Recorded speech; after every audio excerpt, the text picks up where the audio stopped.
revelando os mistérios do canal, os casos mais assustadores que você não sabia. No vídeo de hoje vamos revelar a história do seu Francisco Braga, no vídeo Visão Coletiva. Mas antes quero indicar uma boa leitura para você. É o livro Camaradas e Santos, do professor José Wellington de Souza, que trata da religiosidade e suas representações simbólicas fundamentadas nos mitos e nas crenças populares. Recomendo, é uma ótima leitura, já disponível, link na bio. O caso aconteceu no município de Pedra Branca, interior do Ceará. Vamos relembrar um pouco do vídeo? E a gente, em um lugar chamado Pedra Branca, ou é Serra Branca, não sei, para o lado do Sertão Central ali, por Quixadá, a gente teve que parar o carro na estrada. Mas aí a gente encontrou um vazio assim, em frente a uma casa, né? E quando a gente entrou, era aquele terreirão grande, né? Como se diz. Aí por volta de acho que meia-noite, por aí. Aí o motorista encostou o carro. Aí quando ele manobrou em frente à casa, eu vi duas pessoas com um candeeiro na cabeça. Eu ia com sede. Aí eu disse: seu Luiz, eu vou pedir água ali para pedir água, que eu estou com muita sede. Ele disse: não, rapaz, não vai perrear ninguém não, essas águas são sujas, água de pote. Aí eu: chupa a laranja aí. Eles pegaram a rede, botaram por baixo do caminhão, né? Ao lado da carroceria, armaram a rede dele. E eu fiquei chupando laranja e ouvindo, procurando sintonizar uma emissora. Só sintonizava a Rádio Nacional de Brasília, né? Brasília. E começou uma boiada. Assim faz o meu desejo, assim realizarei um dia, com fé na Virgem Maria, obra pura e consagrada, fazerei minha morada, aonde meu gado dormir. Que hora era isso aí? Era por volta de meia-noite por aí, por volta de meia-noite, 1 hora da manhã ou meia-noite, né? E eu comecei a ouvir uma boiada, um aboio muito bonito, né? Que eu gosto muito de gado. Aí eu ouvi aquele aboio na estrada, o gado urrando, né? O chocalho batendo. E eu digo: eu vou olhar essa boiada. Assim que a boiada passar, eu vou olhar nas costas, né? A passagem da boiada. Quando eu senti que a boiada tinha passado, eu fui. Quando eu desci do carro, que eu fui para a estrada, não tinha rastro de boi, não tinha o cocô de boi, não tinha. E não tinha boiada. Nem acabou o seu aboio, o barulho e tudo. Eu não tive medo, que eu sou um cara meio sem medo, entendeu? Aí eu voltei para o carro. E agora eu vou dormir um pouco. Aí dormi um pouco. Antes do amanhecer, eles me acordaram para a gente ir embora, tocar a viagem, descer a serra. Eu digo: agora eu vou escovar o dente, vou lavar meu rosto. Não, rapaz, faz lá na frente. Não, eu vou agora. Quando eu fui para casa, não tinha casa. Não tinha casa. Só tinha os restos onde tinha sido uma casa, entendeu? Só tinha aquele barro batidozinho, assim como tivesse sido a salazinha, né? E aquele barro caído com aquelas varas. Não tinha telha, não tinha nada, tudo no chão. Não tinha casa, simplesmente. Mas quando vocês chegaram lá, tinha casa? Tinha casa. Quando nós chegamos, porque o carro manobrou em frente, tinha casa. E as duas moças estavam, uma com o candeeiro na cabeça. Mas os dois viram só? Dois, viu? Dois. Porque um era o Padre João. O Padre João era um irlandês que ele habitava lá em Santa Filomena, no Piauí. Era um homem zarrão, muito trabalhador. E quando eu disse isso, ele disse: você não viu nada não, rapaz, você não viu nada não. Eu digo: vi, Padre João, o seu Luiz também viu. Vamos embora. Pronto. E a gente tocou a viagem, vai embora. Não tinha nada. Não tinha nenhuma casa por perto. Só tinha essa ex-casinha. Naquele dia só tinha lá nós três, o seu Luiz e o padre. E assim, vocês chegaram a ver as mulheres com lamparinas? Eu e o seu Luiz vimos. Eu não sei se o padre não afirmou que viu, mas eu acho que ele viu também. Foi uma aparição que parecia normal. Para mim foi normal, logo de cara para mim foi normal. Não foi normal no outro dia, quando eu procurei, né? Não foi. O senhor lembra assim, das feições? Não deu para ver feições, não. Porque era escuro, né? Não tinha luz elétrica, não tinha nada. E tinha boiada também, né? A boiada foi quando a gente se estabilizou, né? Aí que ele armou, o seu Luiz armou a rede dele num lado do caminhão, o padre do outro lado, e eu fiquei dentro do carro para dormir na boleia. Aí com um pouco. Agora, na boiada, eles não se levantaram para ver, não, só eu. Na boiada, eu acho que só eu vi, eles não. O aboio que eu sou doido pro gado, né? Aí o aboio, eu sou antigão, né? E já trabalhei muito com gado também. Então eu gosto daquilo. Eu ouvi, não foi criação, não foi... Ai, foi com medo. Eu não tenho medo, eu não sei o que é medo. Tenho susto, medo eu não tenho. Entendeu? Rapaz, eu não tenho medo de passar... Rapaz, você tem coragem de atravessar o cemitério São Batido, ponto a ponto, meia-noite? Tenho. Não tenho medo de nada, não, eu. Sem medo, não. Tenho susto. A única coisa que eu tenho medo é de cobra e cachorro doido. Mas nesse dia, quando o senhor se deparou que não tinha mais ninguém, o senhor sentiu medo? Não, de jeito nenhum. Não senti medo, não. Achei estranho. Viajei até pegar a 040, que é aquela que vai para Brasília, né? 040, eu até descer, pegar aquela... Eu ia pensando o que eu tinha visto na madrugada e o que tinha visto no amanhecer, né? Eu via a casa de taipa, com a moça na porta, né? Com o candeeiro na cabeça. Para dentro da casa era escuro, né? E o candeeiro na cabeça, com que ia se iluminar para ver a chegada da gente. E de manhãzinha, quando fui sair, de manhãzinha não, andei com o sol ainda, não tinha saído. Quando a gente foi sair de lá, não tinha mais nada, não apareceu nada. Não tinha mulher, não tinha casa, não tinha nada. E eu não lembro de ter uma casa por perto. Durante a viagem, eu não lembro de ter uma casa por perto. Não lembro. Nem antes, nem depois. Era uma casa perdida lá no meio do mundo.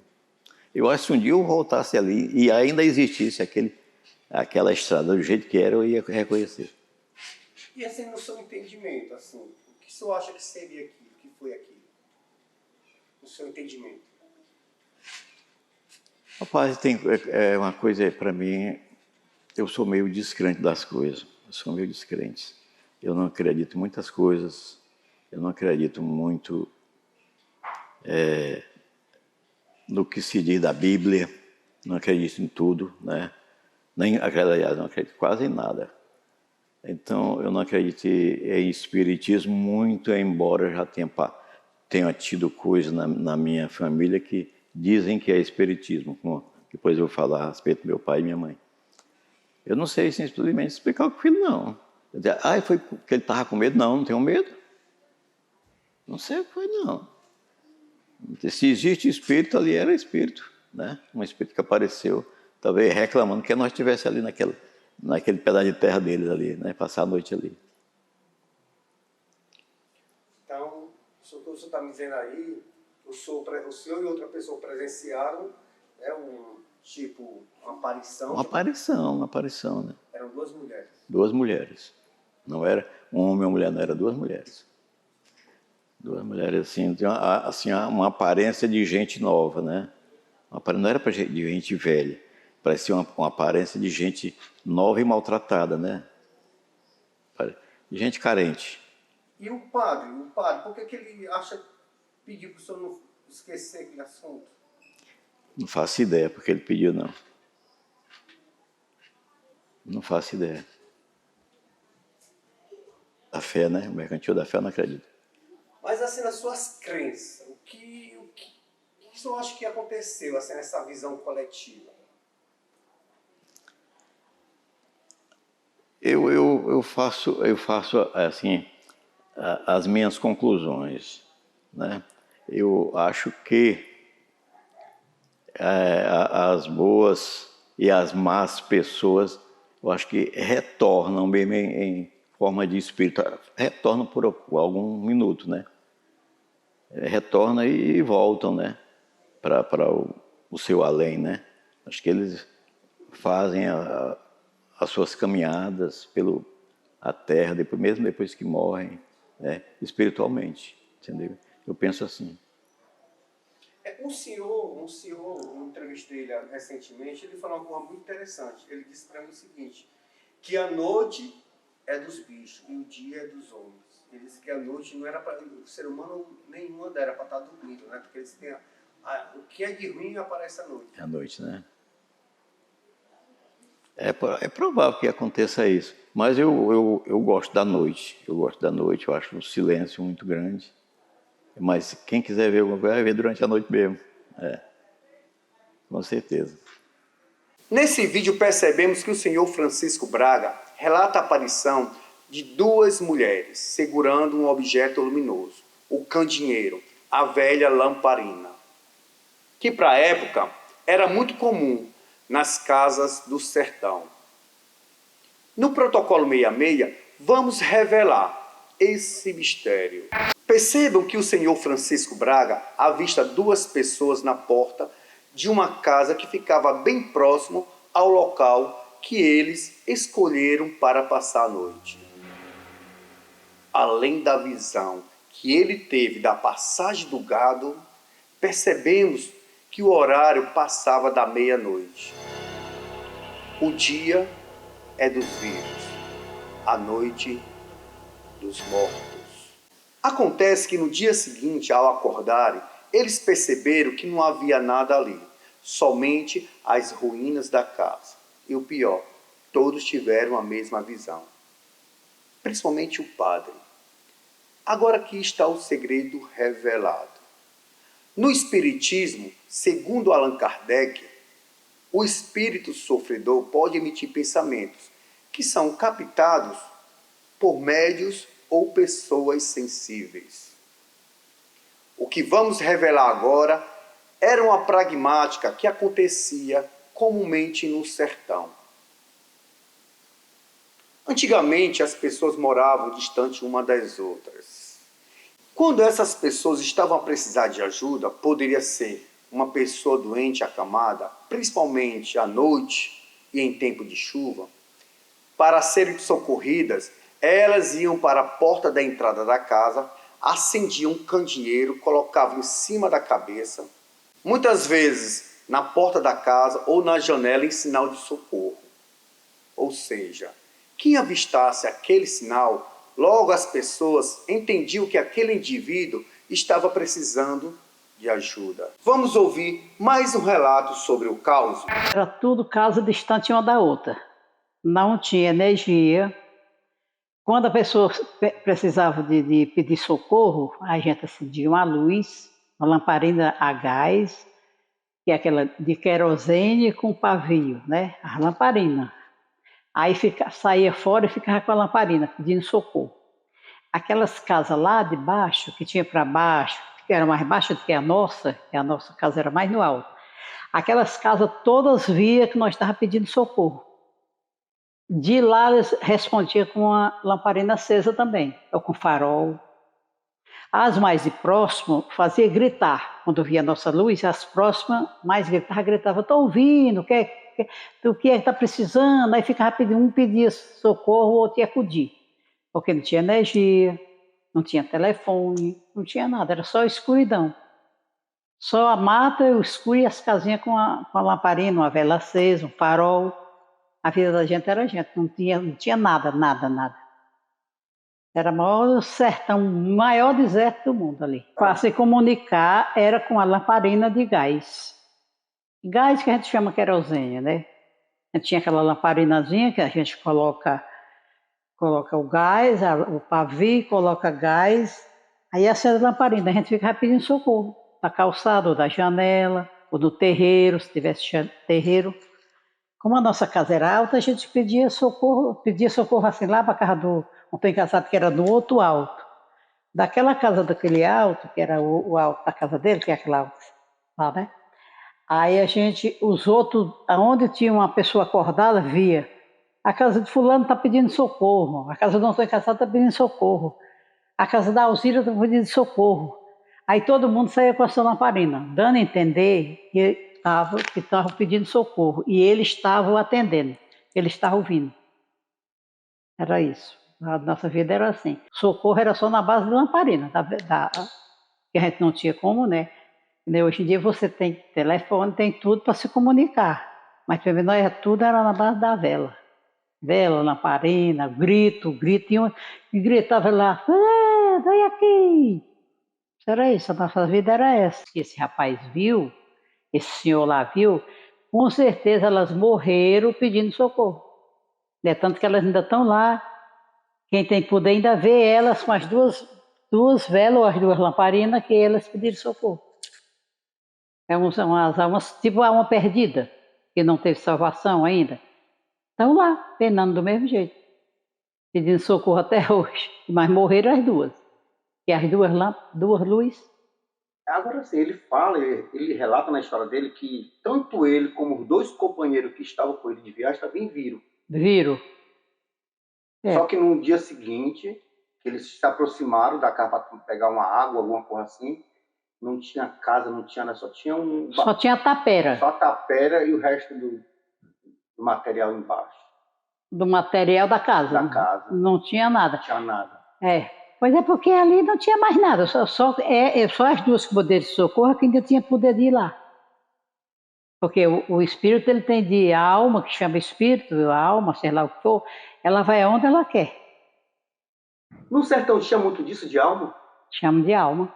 No sertão tinha muita dessas coisas de aparição de alma? Aparecia muita alma. Aparecia, sim. Aparecia muitas dessas coisas.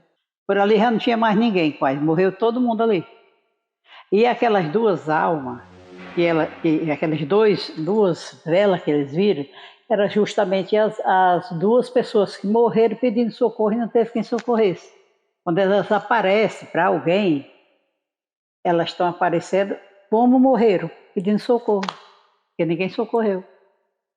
Aí quando elas se apresentam assim, quando elas estão em terra, digamos que ela se apresenta daquele jeito.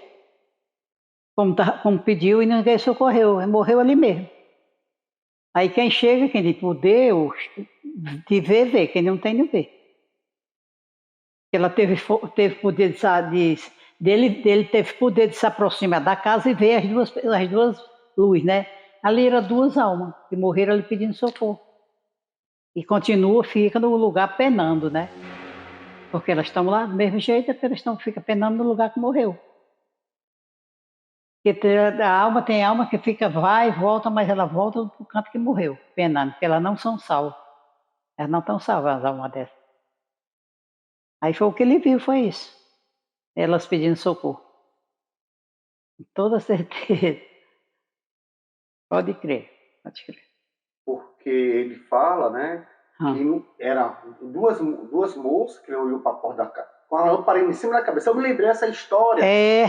Eu me lembrei dessa história de que tu fala que as pessoas pediam naquelas eras, né? A gente fazia isso, era na base da lamparina.